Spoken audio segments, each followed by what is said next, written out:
3, 2, 1. We have ignition. करीब 4 साल बाद आखिर वो घड़ी आ ही गई जिसका पूरे हिंदुस्तान को इंतजार था।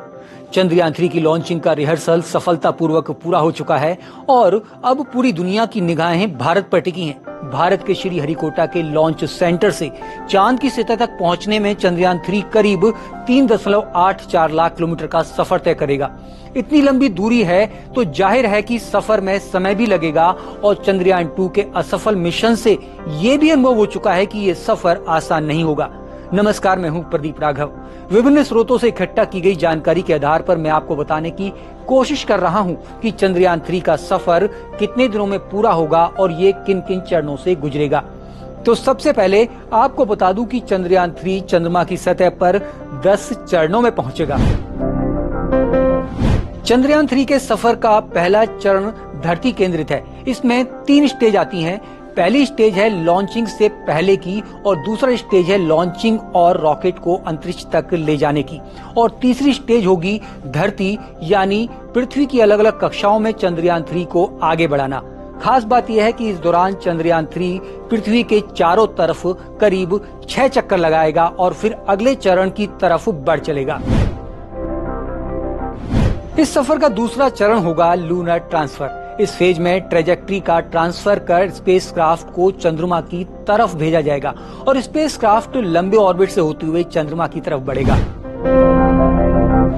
तीसरे चरण में चंद्रयान 3 को चांद की कक्षा में भेजा जाएगा और इस चरण का नाम है लूनर ऑर्बिट इंसर्शन फेज।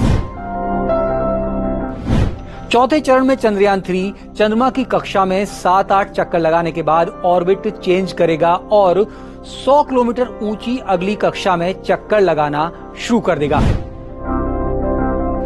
इस चरण में प्रोपल्शन मॉड्यूल और लूनर मॉड्यूल एक दूसरे से अलग हो जाएंगे। छठे चरण का नाम है डी बूस्ट फेज, यानी जिस दिशा में चंद्रयान जा रहा होगा उसी दिशा में गति को कम कर दिया जाएगा।